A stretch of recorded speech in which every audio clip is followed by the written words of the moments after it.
Yes. All right. Well, welcome everyone to Love, Sex, and Leadership. I am back in Bali, and I have a dear friend, an amazing leader, a really spiritual alchemist, creating a lot of embodied change in the world on many, many different fronts. She's been doing this work for a long time, and it's a joy to bring her visionary self, her inspirational self to this show. And excited to bring with you Marci Lock. Thank you, SunDari. Yeah, thanks for letting me be here with you. I love you, brother. I'm so excited to just jam and play with you. It's been so long since I've gotten to see you, let alone jam out with you. So fun, fun, Absolutely. fun, fun, We're actually at two opposite ends of Bali. I'm up in the north fun. in the mountains, and she's down Yeah, near in Uluwatu at the beach. yep, yep. Yeah, we're both So doing it. you've obviously been doing this path of transformational growth for a long time. One of the things that I love talking about on this show is this intersection between where, leadership and love meet to inspire others who sometimes don't always have enough impetus or juice or desire to really get out there, and recognizing you've been doing this a while and you've been really at it for a while. And I love that as someone who's been doing it for a long time as well. I appreciate that.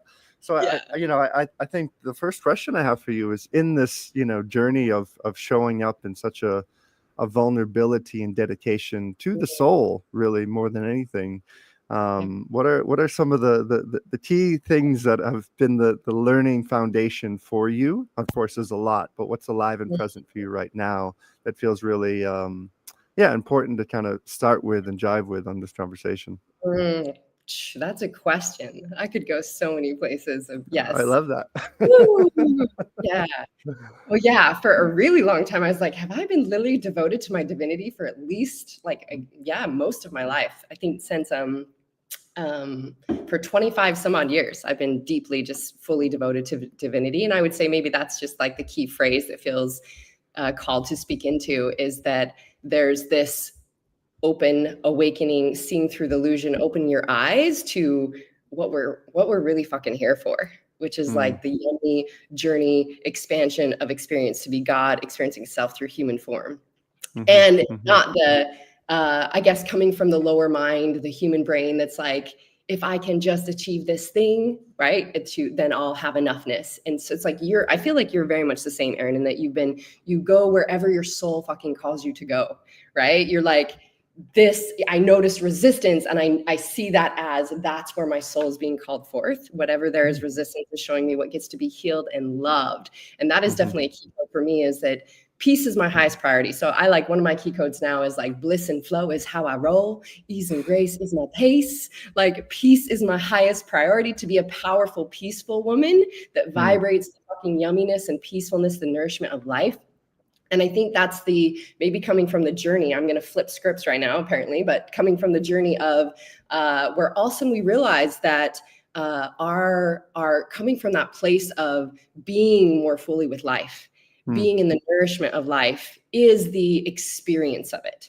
mm, So mm, more than anything now for me, it's, am I fully being present to experience life and what it has for me? And in that, we see and we discover, when we're so fully present with it, whatever is in resistance is showing us our path, is mm, showing us what is here to be healed and loved. And so hence we lead by leading ourselves. We lead by going first. And so that is the devotion, I think, to life. mhm, One of my teachers would say that, life is the medicine and you are the ritual. And it's like, we mm, mhm, are experiencing everything that's available here for us. So I think it's just like a switch of perception, instead of, I'll give an example, maybe a more in the human terms.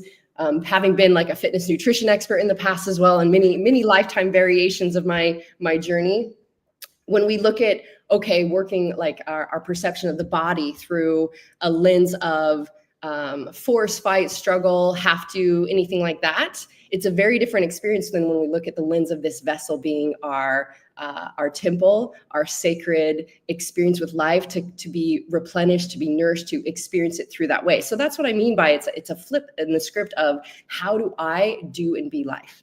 That is mhm, truly embodiment. And what I think mm, leadership is to, because we know there's a lot of leadership out there that isn't embodied. It's like regurgitated information, right? Yeah. I'm going to Yeah. learn about this thing and just tell it to you. And you feel a difference of someone who can just so fully be with themselves, with all of life, with every experience, with every variation, with every bit of dance of it.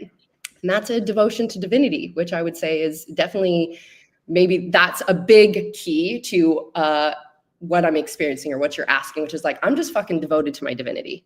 Mm-hmm, And mm-hmm. in that, Yeah. each thing is going to call me to, where that expansion comes. Mm-hmm, mm-hmm. No, I love that, the devotion to divinity.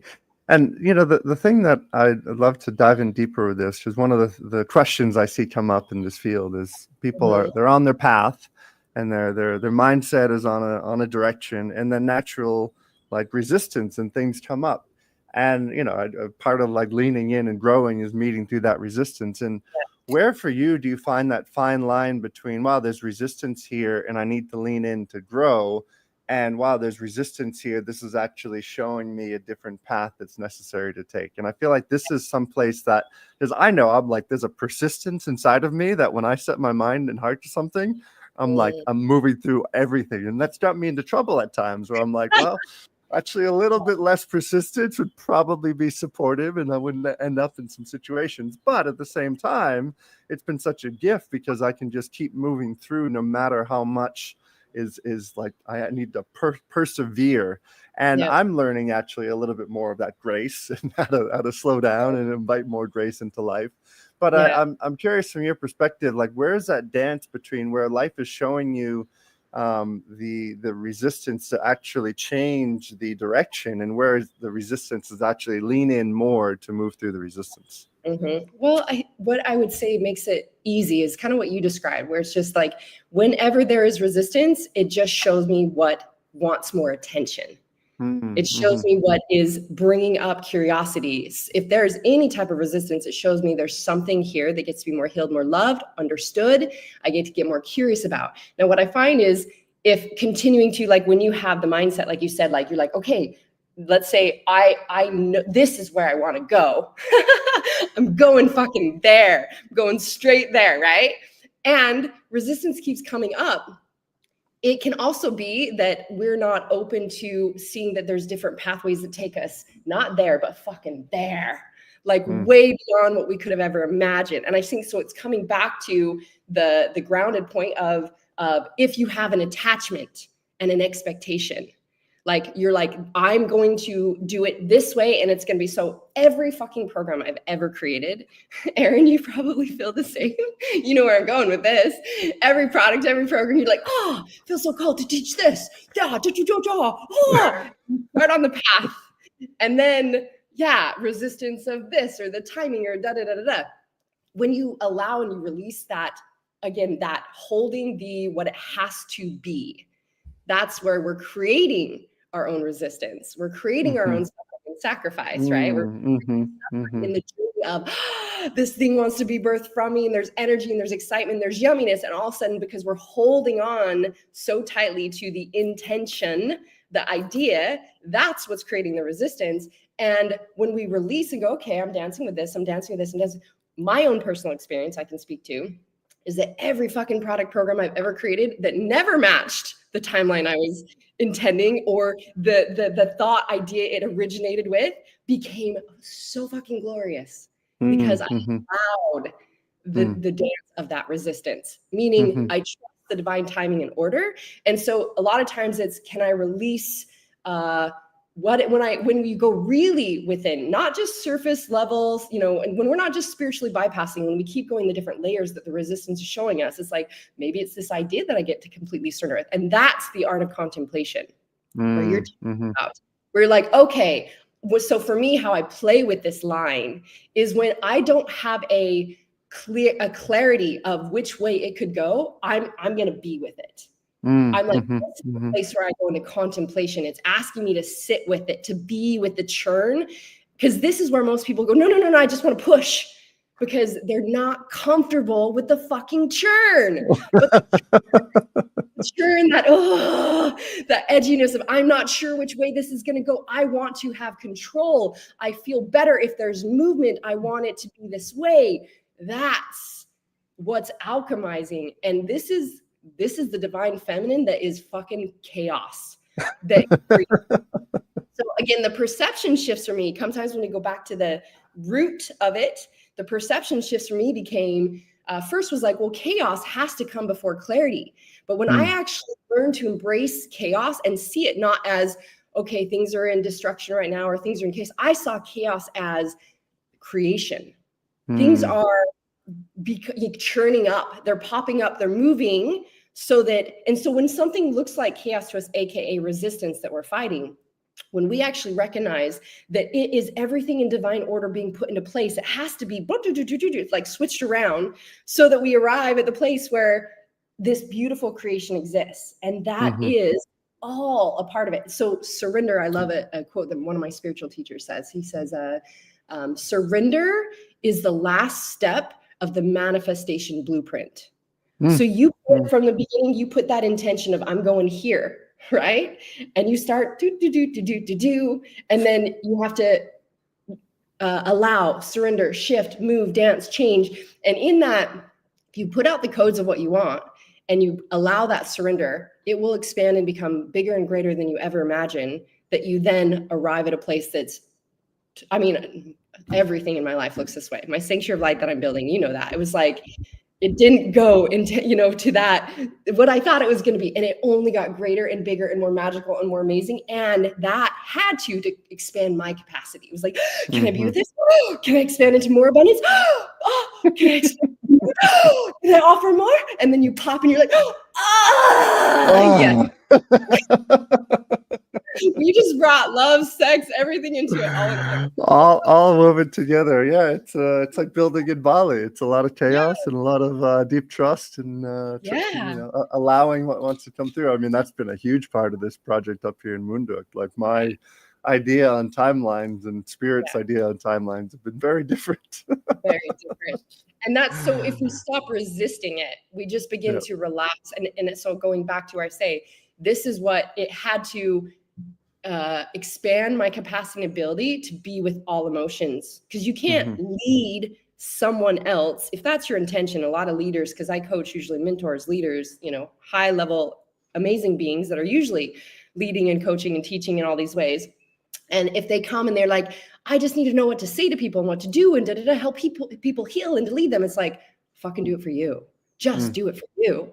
The only way you can be in that place of absolute peace and openness and availability for anything that shows up in your realm, individuals, do it for yourself. So that churn you're talking about, the resistance, really, do I just push through or do I get to sit and see where it's guiding me? Can I be with it until I go, now I'm feeling some movement, or little pieces had to be put in a place that I couldn't rush, perfectly put in place. Can I be with that? And when I get that, okay, this is coming in, go that way. That's all the training.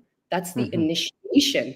That is the mastery of that embodiment. Yeah.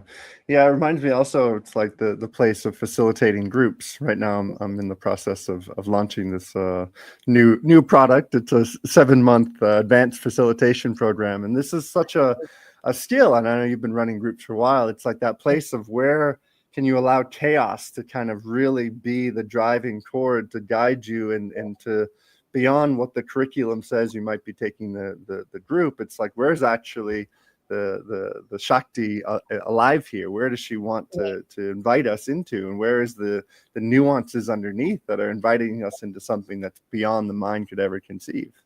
Yeah, that is the mastery. And so I applaud you for that. And what I surrendered to and understood about this a long time ago, in the beginning of like my first program, because I was a nutrition fitness expert on TV many years ago. And I had lifetimes ago, it's like 15, 17 years ago, had a program in gyms. And the first program I created was in gyms was a 90-day mind body transformation program. And it was like, okay, we're doing this. And it asked me to be like I had never run a group working out together, let alone mindset training, emotional training, all these things. And it was just like, I had to just choose a step at a time. What's the next thing I get to teach them? And by the end, I had a program. We did it like literally along the way. And what I found, then it was like, okay, going back, what do I want to shift and change and move? But what I found that taught me from the very beginning, many years ago, that that following the guidance of what is the most live. And I think that's been one of my greatest gifts through my years of coaching and mentorship, and because I do live breakthrough calls on my group programs and things like that. And it's always just, I trust wherever we're meant to go, we'll go. And those programs again became so much greater because, so now you could say for someone who's like in our position, that's a leader, that's maybe creating products and programs, you get the download and you're like, oh, okay. So how do I start to share this? Like, okay, bullet point. It's going to go into this. And you might like pop that out there. Right. But then it is to release and go in that so much more. Like I like to just give a framework and then I'm like, I'm going to create it as I go, trusting. I've seen this with so many leaders when they feel, and this is a form of control, when they feel they've got to have everything done, literally they go through the process of having a course done and then it's not really in alignment. It doesn't really speak to people. They're not really, it's like, instead of like, okay, this is live for me. This is alive in my system. This is what I teach. So you're even like, this is what I'm going to download. This is where we're going. But guess what? This is why I like to say I under promise, over deliver, is because I'm like, I said we're going to go through these things. I'll make sure we go through these things. But guess what? We're also going to veer off and go wherever the fuck spirit guides us to go. And that's where all the juiciness, yumminess is, that we couldn't pre-plan based on our human idea here. We get to start to operate from a higher awareness that is open to receiving as we go, because this is life happening, not trying to control it. So these are, again, aspects of ourselves that we get to just witness and heal through this discovery that allows us to expand into more that's even available. So I really see you doing that. It's like, okay, can I let this, can I release the security from that smaller self that goes, but I feel so much more in control if I know exactly what I'm going to do and I share with everybody what we're going to do and we have control, right? Instead of I trust myself. I trust life. I trust the divine order. I trust the individuals that were called to this. We're fucking going here and we're going to allow that greater expansion to happen through that process. That's so good. It's really a deep letting go of control. I feel like our global politics could probably have a little bit more of a deep letting go of control and the awakening of if consciousness. We applied our consciousness to all things, it would be a very different experience. But that's what we're doing. You're applying your consciousness. Yeah, exactly. And I guess that's just, to me, like, the worlds that we're in we're definitely making big impact on leaders and thought provoking individuals in the world. And sometimes, I don't know if it's your feeling, but sometimes it's like there's this kind of world of transformational growth and development and spirituality, and that's still a very small sector of consciousness of humans on this planet, and all of us are there kind of being the leading edge. And I guess the question in this is like, where do you feel like, where do you feel like the best way is to gap between these worlds, to bridge the gap, to make a place of where this awakening of consciousness, this recognition of the divine flow, this letting go of control, all these pieces are there, and we understand it, we're embodying it, we're in it. But there's a lot of people on the planet who are not anywhere near that level of awareness. So how do we bridge this gap? Good question. Two things come through. One is, I think this is why I was called, like even in my book, have my book right here. It was very much, when I got called to do that, it was very much for the masses. And here I was coaching some of the biggest businesses in the world at $1 million level. This is when I was doing $1 million coaching for huge corporations and high-level families in the world, etc. And here I'm called to write this book that felt like it was like A, B, C, D, E, F, G. And I was like, what are my friends going to think? And I still to this day get, like, my friend the other day sent me a message, my mom read your book, it changed her life, she's sharing it with all of her friends. And it was an interesting game, again, to surrender and allow. It's like the first concepts that were key codes and core foundational pieces for me in teaching people how to process through resistance and how to alchemize, and what was beautiful about that, as I witnessed, like, okay, I was called to really start with these, helping people learn how to see anything in resistance could be alchemized and transferred from wounds to strengths, etc. And along the way, then once people got that, it could open them up to more and more greater awareness of consciousness. So it's like, for me, bridging the gap was, I have these things that are for the everyday person, to, products and things online that people can like start with when they feel called to something. I had some people that went into my high level masterminds, came to my retreats, that they started with like my money medicine program. And, even a friend now. And she's like, but it was right when I purchased that product and I knew you were one of my teachers. And then they keep evolving, right? So you have to trust that people are perfectly in their divine process. They're perfectly experiencing exactly where they're meant to be, and they'll be called to what they're called to experience. And that's why for me, I've always had everything from products that are low end for everyone, book, etc., TV show, podcast, to higher level group programs that are a higher level investment, mastermind, to coming to group retreat experiences or one-on-one mentorship at a really high level. I was doing mentorship coaching for 150,000 to $1 million. And so that's one aspect. Okay. But the part that comes in the most true for me is you prepave, you pioneer the fucking pathway by just choosing to fully be you. For me, my highest level of liberation and my freedom code is there is nothing to hide and nothing to prove. That's full transparency. That's why I'm very unapologetically expressed in all of me. And guess what? I trigger the fuck out of a lot of people. Yes.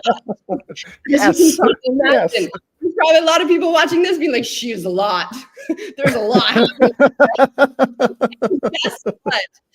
I did a show about this on one of my podcasts. I did specifically on this because I would have leaders that are dimming their light and holding back because they're afraid of that brightness being too much, that illumination being too much. And so that the title of that show is There's Never Too Much in Your Wholeness. And so I like to say there's never too much or too little in your wholeness. Literally all aspects of me are my wholeness, from my shadow to my light, from my holy human messiness experience to my multidimensionality. It's all. And so what I chose a long time ago that gave me that liberation was like, I choose to fully embrace and be unapologetically me.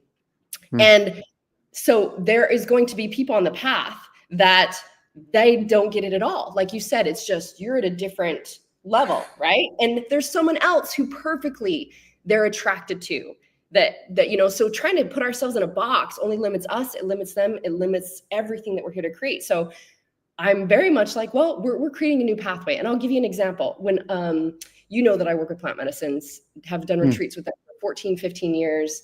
One of my greatest teachers, the sacred consciousness of plant medicines. And way back in the day, when I first began working with plant medicine, grandmother ayahuasca was like, you need to start talking about this. And back in that day, it was like drugs. It was like people like, oh my God, she's talking about and so here you have this, like, I have the credibility, I have this, image online, I have this business, And it's like, if I start talking about this is when it was like very much anti.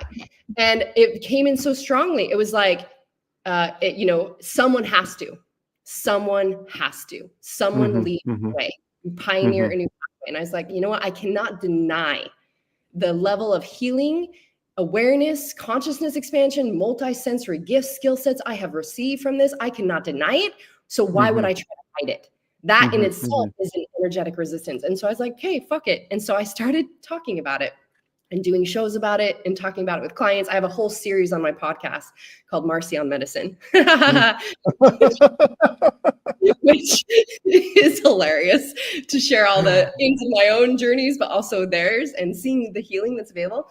And like within a few years, it was so common for people to talk about their experiences with ayahuasca and wachuma or psilocybin or DMT or et cetera. It became so common.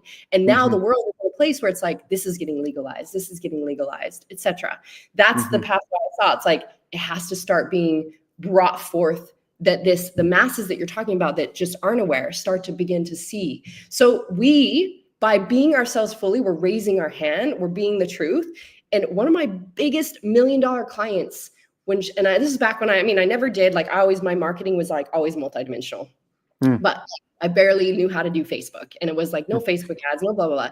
And I got one of my very first $1 million clients that was one of the biggest companies in the world. When she got on a call with me for to see if she was a fit to work with me.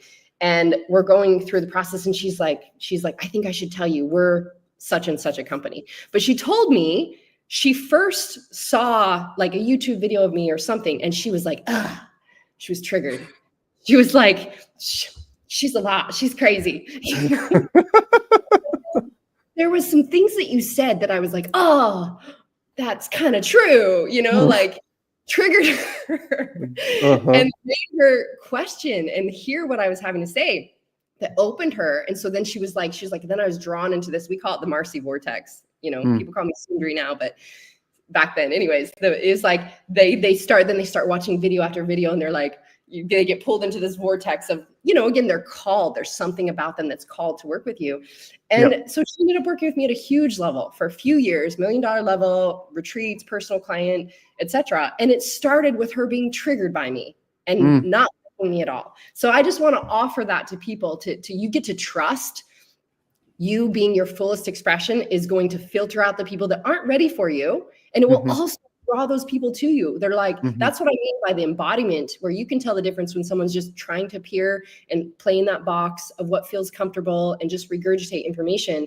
And when you feel the essence of somebody who's like, whoa, they're fucking real and they're fully all alive. Yeah. And I'm like, like, I want that. I want that freedom, that level, that love, that sex, that amazingness of life. Or they're like, oh my God, I'm so not ready for that. And that's okay. And maybe someday, or eventually they will be with you, or they'll feel called to something else. But that's what I say about, we're not worried about, we're not making ourselves small to bridge the gap. We're fucking expanding into the all to bridge the gap. That's how they see it. They can only, when I was in that place, it was so powerful for me to see the examples and reflections of like, that's available. That's available. That's available in relationship. That's available in my body of health. That's available in abundance. That's available because my perceptions were so small and limited based on my programming. So to see it opens up, that's possible. Is it going to trigger some people? Yeah. Is it going to trigger a lot of people? Because either there's a rejection. We know it's all about a reflection of what they're not willing to be within themselves or give themselves permission to have. So of course, but again, when we see it, that's part of the process. That is the chaos to creation. So you bridge the gap by just fucking feeling it with the vastness of you. Being unapologetically yourself. Absolutely. Yeah. Love it. Love it. So one of the things you tapped upon, I'd love to dive into this a bit deeper.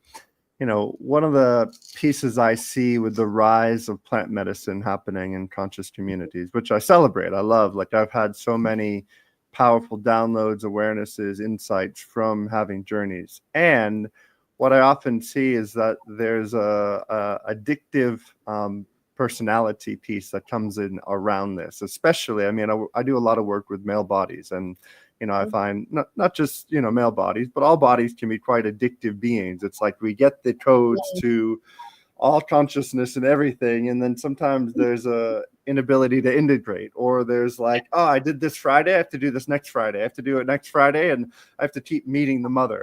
And I, you know, I don't want to come from a place of judgment, but I also see that there's often a outsourcing of Shakti, if you will, onto this medicine. It's like, oh, the medicine's showing me this. The medicine's showing me this. It's like, where, and I'd like to get your perspective on this. So this is a really, like any of the men's work I do, I don't use medicine for this exact reason, because I want people to know the potency and the power of their own body. So where in introducing this and introducing plant medicines into people's lives, how do you kind of find that line between having it be something that's deeply insightful and rather than something that's like, oh, I need to go chase another high peak experience of awakening consciousness? Yeah, it's such a good conversation. I'm so glad you brought that up. And what is the beauty of these gifts that we have of sacred consciousness? Just like we have everything from, you could call it sound, right? That's sound code, sound healing. You go to a sound healing, you use the sound bowls, and it's this activation of your system, might clear things away, right? You use breath, you use meditation. This is another modality of consciousness, a tool of consciousness that can take us to a higher awareness, right? It is not, you know, like I'm very much with this. I'm like, it is not the end all. It is not the only. For me, it's like when you feel called to it, when it keeps popping up in your field, and it's like this awareness is here to help you expand into seeing what needs to be healed within your system and access new levels of gifts or attunement. Then, as you pointed to, integrate. So I work with medicine in a very different way. So I do not go to friends' parties and do medicine. To me, that would be cray cray. That's like, I'm just asking to just open up an energetic field and receive everyone's shit. Like everyone's just purging their shit. If you're not in a sacred space with a sacred facilitator, if you haven't prepared your body vessel, you know what's going to come up with medicine, how to work with it, and then you do massive amounts of integration, we're missing it. We're missing it. It's not a quick fix. It is not a spiritual bypass. And so I 100% agree with you. This is something I could go off on for a long time. And I've done many shows about this, of the importance and the value of like, when you're called to it, then integrating with it. So for me, I'll give you an example, Erin. I mean, because I've worked with medicine for 14 years, I mean, I've probably worked with grandmother Aya over 80 times. That's because I've run a gazillion retreats, etc. But it's like literally been now almost 3 years since I don't go, oh, I need to do it. I need to do it. I need to do it. It's literally when I'm called to do it. For that next level. Because I had someone ask me this the other day. You're like being very experienced. Psilocybin's another one of my medicines that I work with and work with groups, as well as DMT. And it's only when my system says it's time for another level of where I require that support, that openness to integrate or clear through some things. Because there's things even right now in my human journey that have been challenging. And my human's doing the best it can to alchemize, and my higher awareness working in the flow and the dance of that. And I have worked with so many individuals that we've cleared diseases, like they've healed their cancer, we've, sexual abuse, you name it. There's a whole nother level what's available, but again, like there's a deep preparation. Let's already start looking at where the resistance is, what gets to be healed and loved, and how we work through that. Then this is almost like it gives a higher awareness to support us or activate and awaken more of our gifts and our sensory skill sets, all these things within our DNA that we blocked and locked down. And then it's as we integrate that, it's not now I need to go back and do it. So what you spoke to is the most common thing when people are not working with it in the way that it's available. Because again, there's shadow and light in all things, right? And so they go have a high and a big experience. They don't know how to integrate it. And then they think they got to go back to that. Where my experience is, I receive all the information and that have that experience, the healing, the upgrades. And then I'm in full communication with the sacred consciousness all the time. Like I have access to those gifts. I don't have to go back for more. I don't have to go back to feel that feeling. So you're just describing, just like, let's say someone goes through one of your beautiful retreat experiences, Tantra retreats, and they had such an amazing experience, but they don't go home and integrate it, whether in their relationship or with themselves. And they're like, I just got to go back and be with you again to feel that feeling. Same thing, right? Or I got to go to this. It's where you're speaking to addiction, and that can play out with anything, right? And so it's like, can we actually learn I think what it's teaching us and what's really ultimately here for us is, as you do, is learn to facilitate through your own beingness, through energy, to become alchemists. This is why I'm like, I'm a fucking alchemist. I'm here to teach people to alchemize. Whatever here is in a lower vibration density, has a limited story idea, is available for me. When I choose it, I can breathe, I can down, I can alchemize. I don't have to sit with the density and go to plant medicine to make it shift. And I am a big proponent of working with plant medicine when you're ready for it, when you prepare yourself for it. So my retreats, we do months pre-advance. They go through a whole program that I have on preparing how to work with medicine. We detox, we enemas, we fast, our body vessels. We learn how to process and work through resistance, how to process. We learn what the medicine's going to do and bringing stuff up so we can alchemize with it and play to its fullest liberation. We do all that in preparation that literally by the time we get to a medicine journey, everyone's always like, I already cleared everything I thought I was going to go into medicine for. The magic is that we're going to go where we couldn't even see. We started to clear what we could see was in resistance and what our intentions were, etc. And knowing how to play with that, even with every journey, then we do live, really deep breakthrough work of like wherever there might be caught on something so it doesn't loop and so it can keep expanding. And then by the time we're done with it, then it's like months worth of integration where we're doing group calls, video calls, integrate. So that hopefully will clear it up for people where it's like, it's not to in anything when we're not becoming the source, the source. And so source doesn't seek, source just is. can Mm. operate from that place. I'm being with all of it. And I know, because I am the creator and crafter of this dream, Mm. if I'm not loving what I'm seeing, I get to fucking move the energy, clear the energy, expand, create a whole new level of mastery.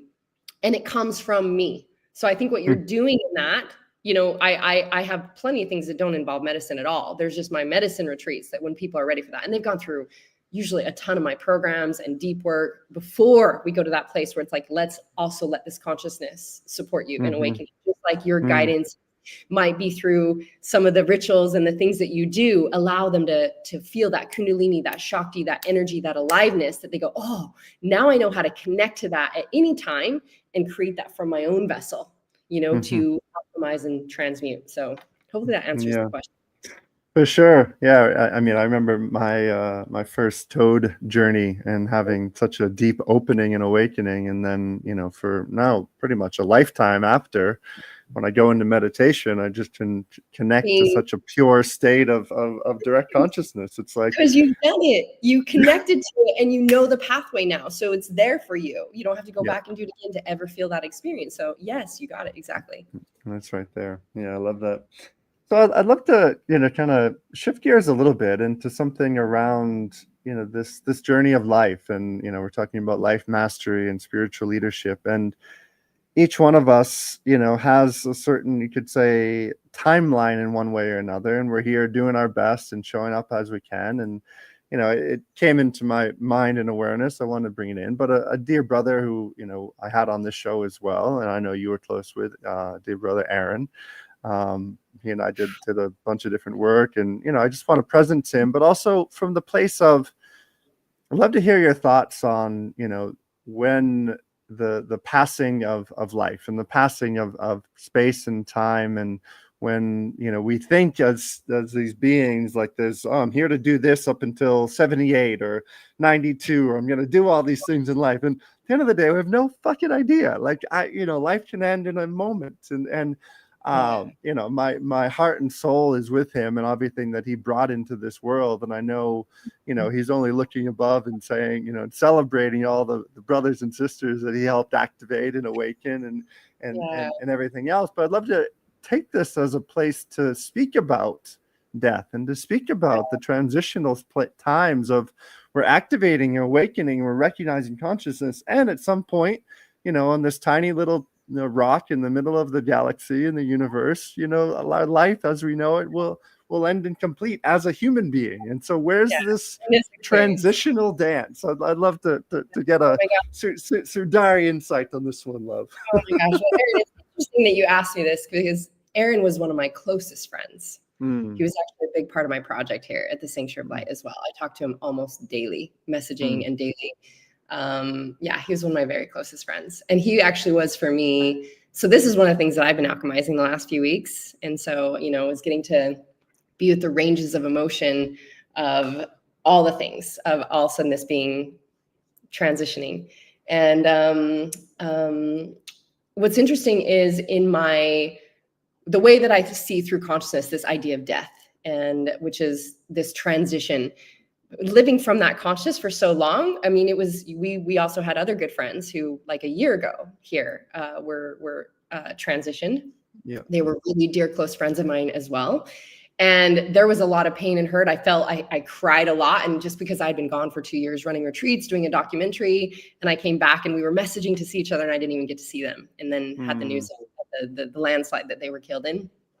And there was like a lot of sadness that I didn't get to see them again in human. But even with that, was like, wow, they were such fucking sacred, glorious people, grateful that I got to witness to be them, and always transitioning it to gratitude and seeing it through the light of, like, beloved,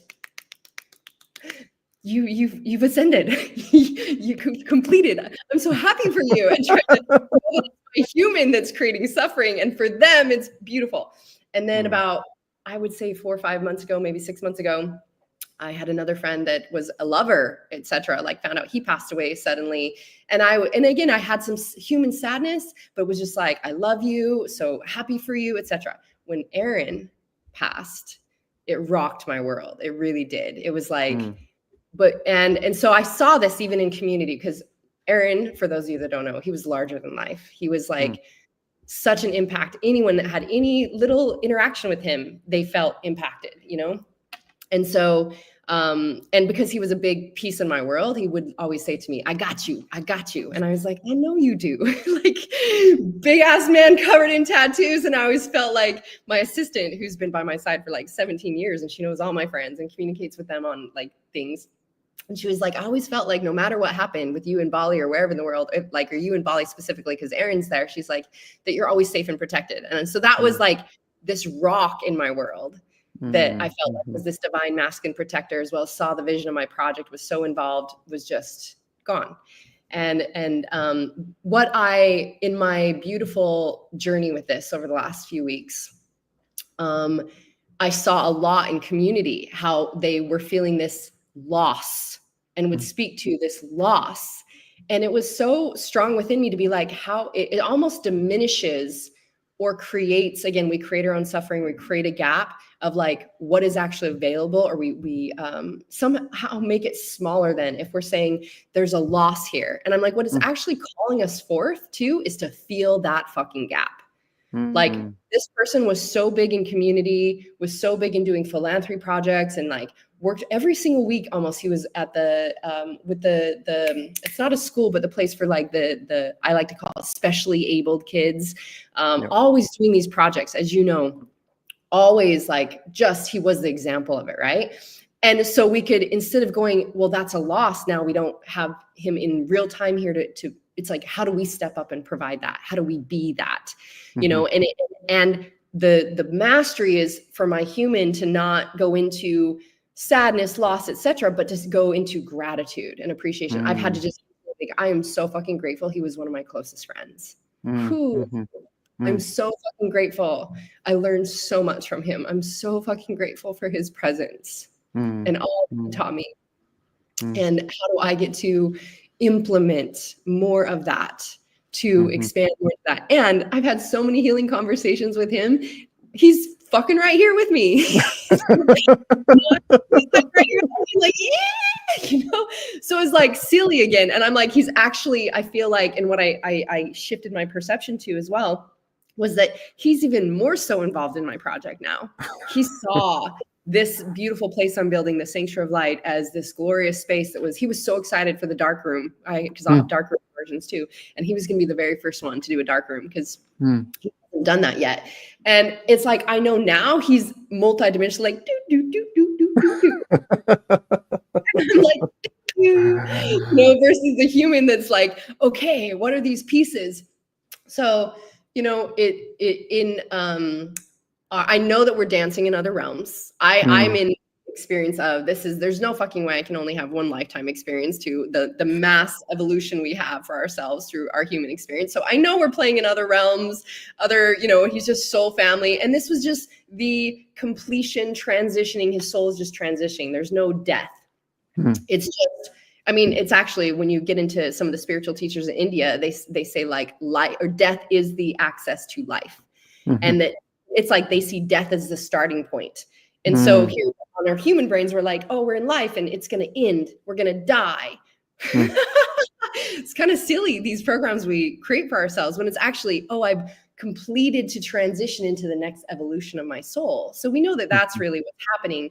But from our human awareness, it can feel, we're just feeling all this. So we're feeling all the emotions, we're witnessing. And again, I see it as, he was a perfect reflector. I mean, I really had resistance to, you know, resistance to, like, with his passing or some of the ways that he passed. But what I recognize as well is that it showed me how much I love. It showed me how much I feel. So instead of, again, seeing it as rejecting it, it's like the fact that it felt like it rocked my world and I had days of just emotional expression. And that's a beautiful gift of our, again, alchemizing the energy. Because if you would have even mentioned his name 2 weeks ago, I would have just cried my fucking eyes out with you and not been able to speak. And now I'm like, oh, my beloved. Okay, yeah. Because I had so many waves of rage and anger and screaming and, you know, sadness. And I got to move those pieces and then really choose intentionally what I was seeing from it and what I was going to imprint with and integrate as like, this is what is, instead of some other story. My choice in the story was, wow, this rocked my world so much because I had the gift of experiencing his level of security and safety in my world, and presence and in me and support, and it showed me how much I can love as a human, how much someone mean to me, that it affected me so much. So, and that's the journey, and I'm still on it. I still, I'm like, have those moments of like, my human's like, I can't believe this is true and real. And then I just go into gratitude and appreciation and see it as, again, celebrating. He's not in suffering. We're the ones that are creating the suffering. And I'm sure he wouldn't want us to be in suffering. I was just messaging with his girlfriend yesterday, and I have a biohacking machine that he had at his house he was using for his health. And she sent it back down to me. And now we're sharing these conversations of like, just like gratitude of all the things that he shared and he taught us versus something's missing. So that's the thing I would say is the most prevalent for me in that experience of alchemy is we have these beautiful examples in teachers, and how do we choose to step up and implement their essence, their behaviors, their way of being that calls us forth to be more, to share more, to expand more. Yeah. No, I love that. Thank you for your sharing.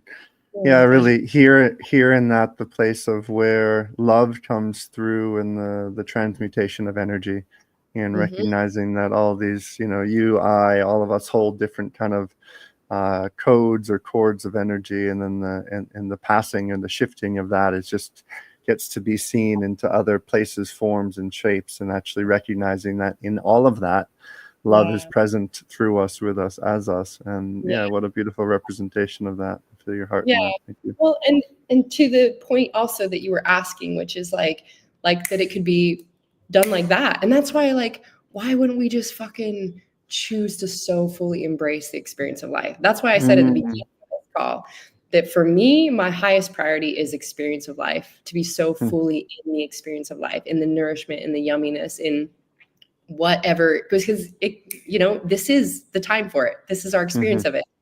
We would have never thought that those friends that passed or the Aaron would happen. They were not old. They were, they were young and thriving and teaching and doing so many things. And it's like, that's a good reminder that I'm here to fucking be fully with all my feelings, all my emotions, all that life calls me to create the greatest experience. That's what we're here for.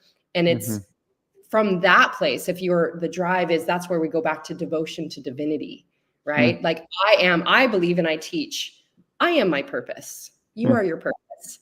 From a different perception, construct of consciousness, we're like, what's my purpose? So I can do this thing and I can be enough, or I can even if it's make a difference. But when we flip it to, I am the purpose. My evolution is the purpose. My ascension is the purpose, because from and through that is how I create, I serve, right? It's how purpose is expanded from me. But if I'm willing to be in this moment, the death of Aaron, and it shows me where I have stories and ideas either about death or about separation or about blah, blah, blah, blah, blah.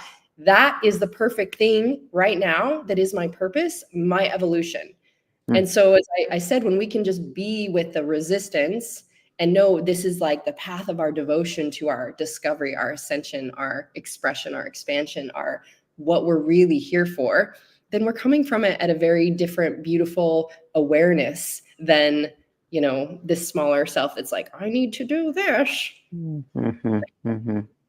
I hear a lot in all of this, kind of the we haven't spoken about it directly, but kind of the references of spiral dynamics and kind of Ken Wilber's stuff of looking at different phases of development. One of the retreats I was just teaching last week is called Awaken as Love, and we dive quite deep into that as a reference point of consciousness and how we can phrase consciousness in different levels of development. Because if we're looking at, let's say, we're in a turquoise framework and we're looking down at a red or a blue, it's like there's this frame of can this be inclusive as a developmental state of consciousness? And I have this thought process sometimes when I'm here in my home in Munduk and looking around at all the very sweet Balinese beings that I love, and they're just at a not a higher or lower, it's just a different reference point of what's important in their consciousness. And I actually really enjoy just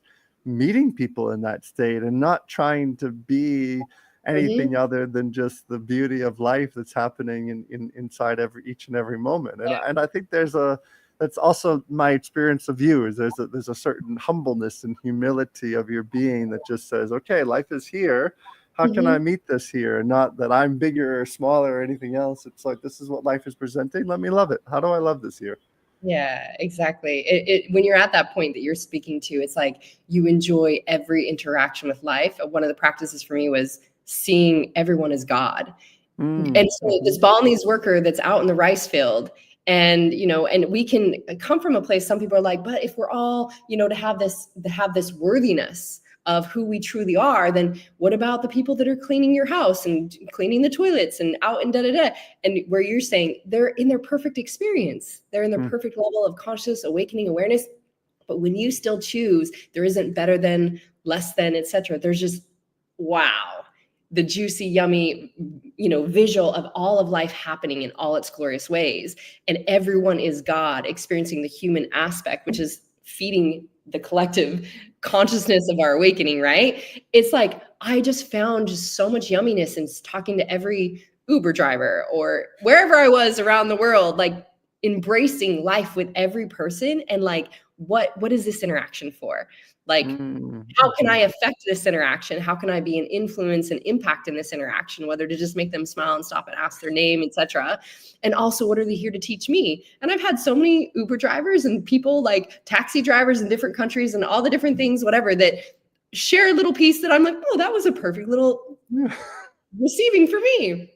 So it's all happening everywhere. And you're right. It's all just like this interwoven connectedness, even in our epigenetics, when you really get into that it's like you are actually if you're in the egg of your mom, when she's in the egg of your grandma, etc., like you literally 42 generations of epigenetics that you take on in your DNA. So hence there's just so much interconnectedness that we're all just weaving through, and it just becomes the beauty, the dance with life, the devotion to life. Yeah.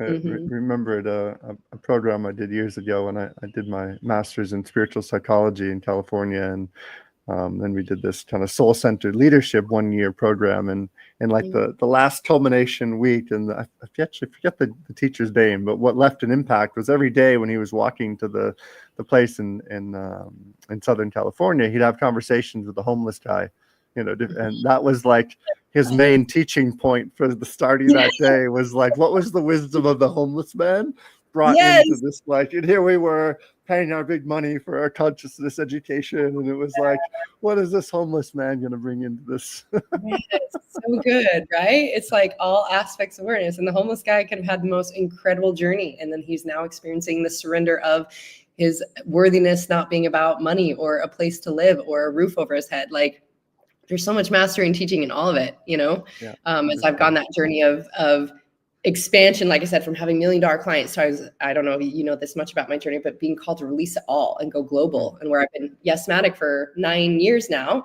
other than like when I've dropped into Bali and then building the sanctuary, and like go be with enlightened masters in a cave for 3 months and do this and do that. And it's like letting out all that go of what I thought safety and security was, And so again, when we just be it, we be our full expression of life in all the ways, and think of the beauty of each of us having our different variations of that. It's like we can see that it's all available, and hopefully, as this intent, right, is that people see that they too can step into, as you brought in the beginning of this conversation, that they too can step into the expansion of what is there for them to experience and bring. And we're all just doing it. So just bring compassion, bring love into it, bring some joy. It's like, even in the experience I am in my sanctuary of light with the construction things that are happening, I got back, I was in Thailand for 2 months, little breakaway, and came back.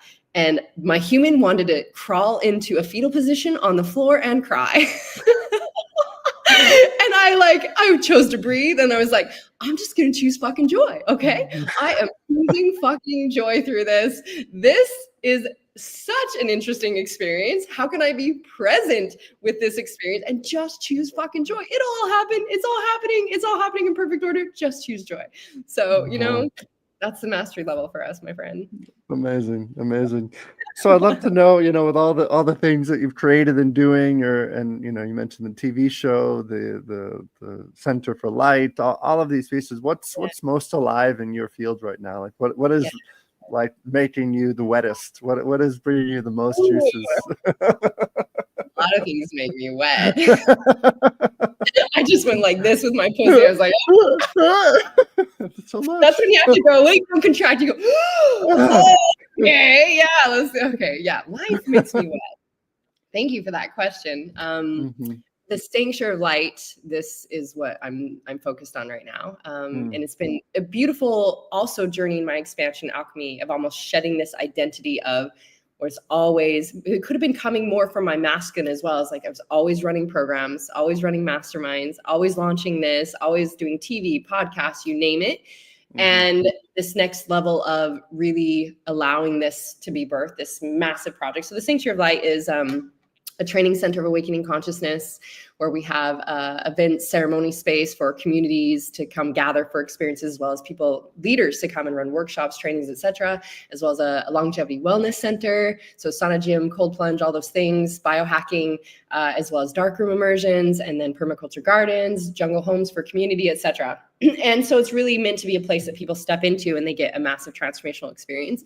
And in being called to be with this fully, I told you about 9 months ago, I was like, okay, I get to, for the first time in I don't know how many years, stop running my live masterminds that were continually going and launching new products and programs, and just like allow myself to be and maybe come from another place of what's the most nourishing for my soul, what is not, not too much, but having more spaciousness with my energy and that nourishment. So really bringing this forth, which is super close. We're just about to finalize, and then we'll begin on the last part of the big sanctuary building, which is the event space, and then be able to have the dark rooms and things like that. So it's coming along, and that's just what's the most alive for me in this moment.